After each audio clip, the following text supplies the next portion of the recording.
Баршаңызға сәлем. Сіздермен Детке шипа арнасы. Видеоны көрместен бұрын біздің арнада 96% адамдар арнаға тіркелусіз қарайды екен. Біздің еңбегімізді бағалап, қазақша арнаны қолдап, арнамызға тіркеліп, лайк басып, қоңырауша түймесін баса кетуіңізді сұраймын. Сіздің болмаша ғана оп-оңай әрекетіңіз бізді шабыттандырады. Алдын ала рахмет. Ежелгі Қытай рецептері тәніміздің саулығын сақтайды. Уақыттың өзі тексерген медициналық білім әдетте пайдасын тигізбеген кезде көмектеседі. Қытайлықтар күрішті ерекше жақсы көреді. Күріш тағамды көп тұтынатындары да кездейсоқтық емес. Дұрыс дайындалған күріш өмірді ұзартып, ағзаны қажетті заттармен қамтамасыз етіп отыратын өте пайдалы тағам. Күріш жеп отырған кезде ағзадағы токсиндер сыртқа шығады. Асқазан мен ішек жұмыстарын ретке келтіреді. Күрішке қарағанда оның суының пайдасы мол. Егер бұрын-соңды күріш суының пайдасы туралы естімеген болсаңыз, дәл қазір салауатты өмірге жаңа қадам басасыз. Мінсіз келбет, күш-қуат, сау тері, күріш суын тұтынатын адамдардың серігі. Күріш суы ағзаны көмірсулармен қамтамасыз етіп, асқазан ауруын емдейді, артериялық қысымды ретке келтіреді, оба ауруын алдын алады. Мұнымен қатар оның косметикалық қасиеті бар. Саңаулардың аузын бітеп, тері түсін біркелкі етіп, майлылық деңгейін азайтады. Арнайы тағамдар шықпаған кезде ата-аналар балаларын осы сусымен тамақтандырған. Күріш суының арқасында дисбактериоз, дерматит сынды аурулар өте сирек кездесетін болған.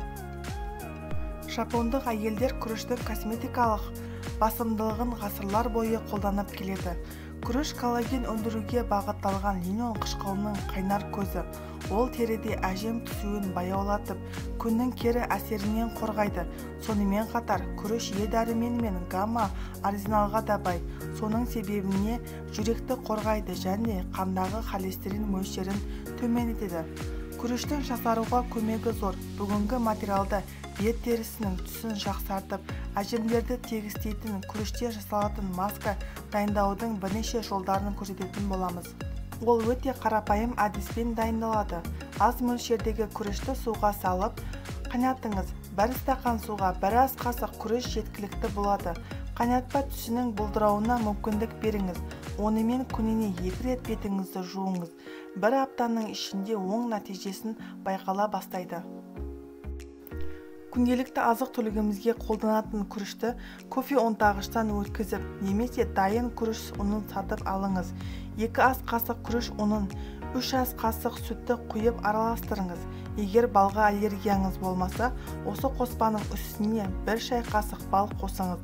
Дайын болған қоспаны тазартылған бет терісіне жағып 15-20 минутқа қалдырасыз. Кепкен соң жылы сумен жуып тастайсыз. Бұл масканы мойныңызға да жағуды ұмытпаңыз. Бұл масканы кешкісін қолданғаныңыз дұрыс. Негізі қандай маска болмасын, кешкісін жаққаныңыз жөн. Өйткені бет терісі ұйқыға жатқан соң демалады. Нәтижесі де тезірек көрінеді. Күріш маскасы беттің қара дағын кетіреді. Әжімнің алдын алады. Әжім бар болса тегістейді. Бетіңізге нәр береді. Егер үйіңізде кофе ұнтағыш болмаса, күрішті қайнатуға да болады. Күріштің үстіне салқын су құйып 20 минут пісіріңіз. Піскен күрішті суытып, қолмен мыжып, сүтке жұмыртқаның сарысын араластырып, дайын болған 3 қоспаны бетіңізге жағасыз. 20-30 минутқа бетіңізге жағып қоясыз. Жылы сумен жуып, соңында салқын сумен шаясыз. Бетіңіз кепкен соң крем жағып қоясыз. Күріш суын қолдану әдістері. Безеуге қарсы құрал. Күріш суы артық тері майын кетіріп, теріні құрғатады. Әдетте теріге безеу шығуының себебі ұсақ тесіктердің бітелуі. Күріштің суы тесіктердің бітелмеуіне көмектеседі. Теріні ағартатын құрал.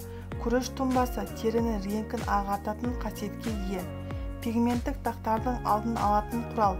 Күріш қайнатпасы ағартатын қасиетке ие болғандықтан оны пигменттік дақтардың алдын алуға болады. Ол үшін күріш суынан мұз текшелерін жасауға болады. Шашқа арналған маска. Күріш қайнатпасымен немесе тұнбасымен шаш шайса, оны жұмсақ әрі жылтыр етеді. Арықтауға арналған сусын. Күріш диеталық өнімге жатады. Күріш суы да арықтауға көмектеседі. Күріштің суы зат алмасуы қалпына келтіреді. Ағзадағы қалдықтарды шығарады және тәбетті төмендетеді.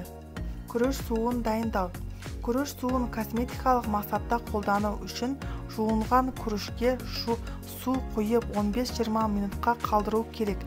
Содан соң оның суын сүзіп аласыз. Күрішті тамаққа ал суын бет жууға немесе шаш шаюға қолдануға болады. Күріш дүние жүзіндегі ең көп тұтынатын азықтардың бір түрі.